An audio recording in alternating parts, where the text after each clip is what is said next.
Bonjour à toutes et à tous, dans cette vidéo nous allons démontrer la caractérisation d'une somme directe. Alors c'est une démonstration qui est un petit peu dure pour la ceinture verte, mais qui va être intéressante puisque la caractérisation d'une somme directe est souvent mal apprise, mal comprise. Donc ça m'intéressait ici que vous le compreniez bien, parce que ça peut vraiment faire la différence au concours. Il y a beaucoup de gens qui n'aiment pas montrer que l'on a des sommes directes. Et donc si vous connaissez la méthode, qui n'est pas plus difficile finalement que pour montrer qu'une famille est libre, eh bien ça peut être très rentable et nous allons l'utiliser dans plusieurs autres démonstrations dans les cours à venir. D'où l'intérêt de cette démonstration et de cette vidéo.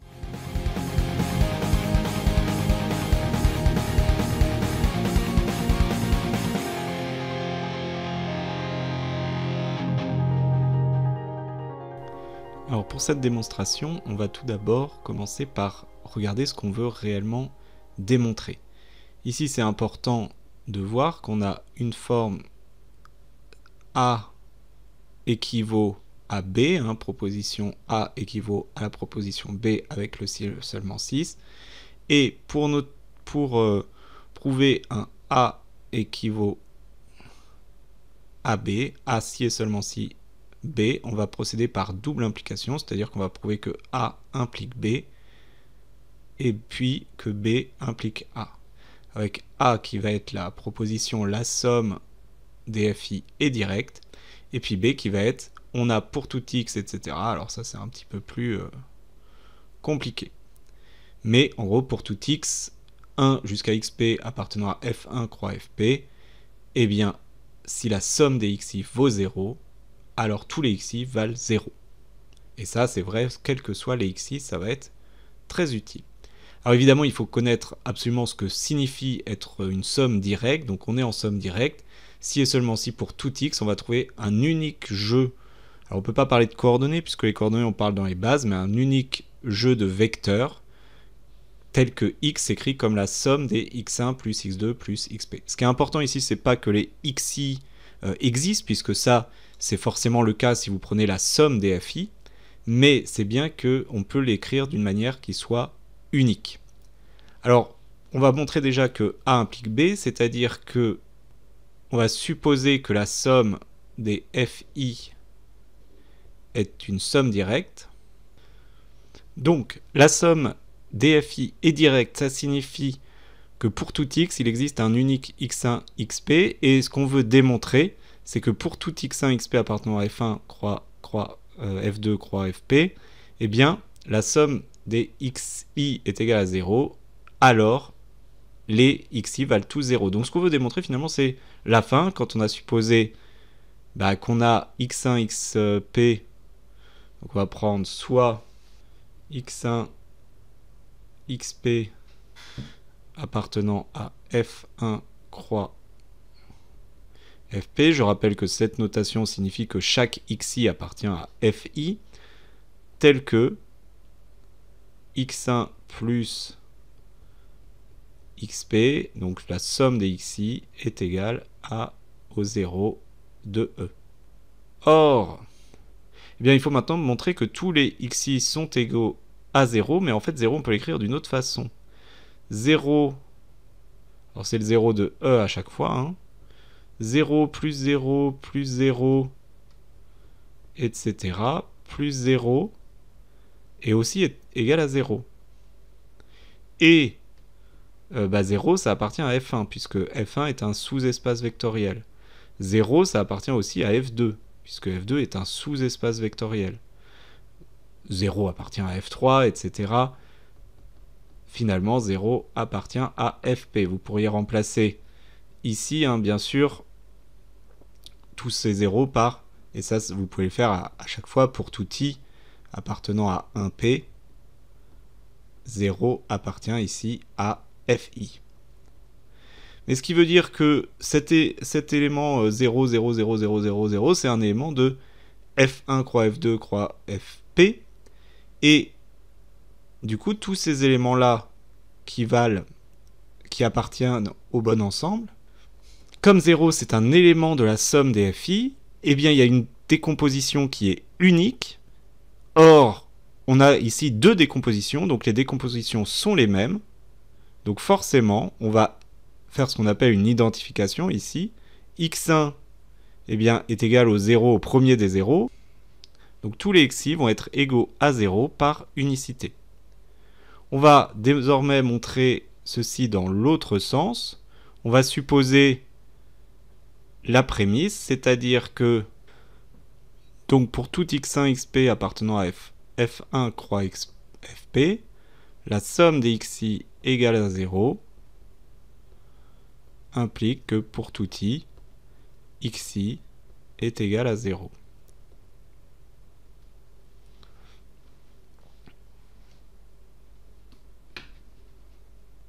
Et on va essayer de démontrer que la somme est du coup directe, c'est-à-dire qu'il existe une unique décomposition pour tout x appartenant à f1 croix f2 croix jusqu'à fp. Alors, pour montrer une unicité, là, la méthode est toujours la même. On va prendre deux décompositions et on va finir par montrer qu'en fait, elle est unique. Donc, prenons un x quelconque qui appartient à la somme des fi.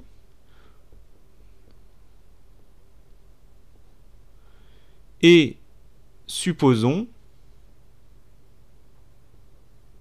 d'un côté que x est égal à la somme des xi, avec xi, avec x1 appartenant à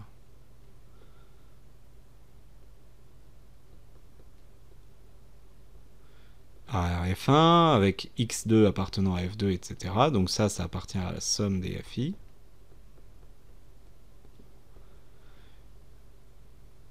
Et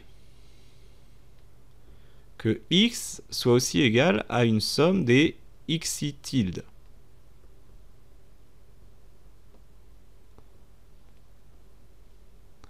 Avec de la même façon, x1 tilde jusqu'à xp tilde appartenant à la somme des fi. Alors, notre but, c'est de montrer que tous les xi sont égaux à xi tilde. Alors, correspondant, c'est-à-dire donc x1 est égal à x1 tilde, x2 est égal à x2 tilde, etc., etc. Il serait tentant de se dire, comme les deux sommes sont égales, eh bien forcément, les éléments sont égaux entre eux. Alors, ça marche dans un sens. Si vous avez des éléments qui sont tous égaux entre eux, alors la somme est forcément égale. Hein. Mais, par exemple, on peut très bien avoir 5 plus 3 égale 4 plus 4, et pourtant 5 n'est pas égal à 4, et 3 n'est pas égal à 4. Donc là, clairement, l'égalité d'une somme ne permet pas d'avoir l'égalité de chaque coefficient. Ça ne marche pas à tous les coups. Il faut absolument utiliser la propriété en plus de que l'on a vu précédemment. Il faut cette propriété qu'on a mis au-dessus. Donc, on ne peut pas, en partant de la somme, trouver une égalité sur les coefficients. Ça, c'est important à retenir.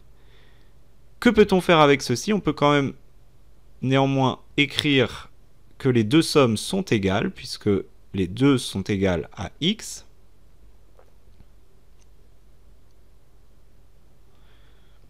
Et comme notre propriété précédente montre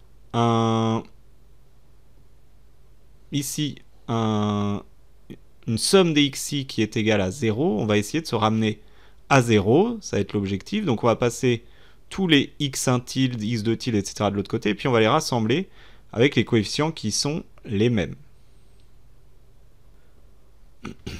Donc on a une somme de termes qui sont égaux à 0, et encore une fois, comme f1 est un espace vectoriel, x1 appartient à f1, x1 tilde appartient à f1, donc cet élément-là appartient à f1, cet élément-là appartient à f2, jusqu'à cet élément-là qui appartient à fp. Donc on va dire ça concrètement, pour tout i appartenant à 1p, xi moins xi tilde appartient à fi. Or, on avait dit que si on prenait des éléments appartenant à F1, F2, etc., donc tous ces éléments appartenant à Fi, et qu'on avait une somme de ces éléments qui était égale à 0, alors la propriété qu'on a supposée nous dit que tous ces éléments valent 0. Et donc, on a pour tout i xi moins xi appartient à Fi, et la somme des xi moins xi tilde, qui est égale à 0. Donc, pour tout i, appartenant à 1p, xi moins xi tilde est égal à 0, grâce à cette propriété, ce qui veut dire que, pour tout i, xi est égal à xi tilde. On a bien montré que tous les éléments sont égaux, donc il y a une unique façon d'écrire cette expression en fonction des éléments de F1, F2 jusqu'à Fp. Donc retenez bien les deux façons de raisonner. La première, quand j'ai une équivalence, je vais montrer une implication puis l'autre. Pour montrer une implication, on suppose la première propriété, on va essayer de montrer la seconde. Pour montrer ici, ici on doit remontrer une implication dans l'implication qu'on est en train de mener, donc pareil, on va supposer la première partie pour montrer la deuxième, donc finalement on suppose la première partie de la propriété, la deuxième partie de la propriété pour montrer la dernière partie. Dans le second raisonnement, on montre une unicité. Pour montrer une unicité, eh bien on suppose qu'il n'y a pas unicité, on suppose qu'on a deux façons ici de l'écrire, et on montre qu'en fait, si, il y a unicité, les deux sont forcément égaux. Voilà, j'espère que ces raisonnements sont clairs, que cette démonstration est claire. Si ce n'est pas le cas, n'hésitez pas à les poser en classe ou sur les forums de la classe.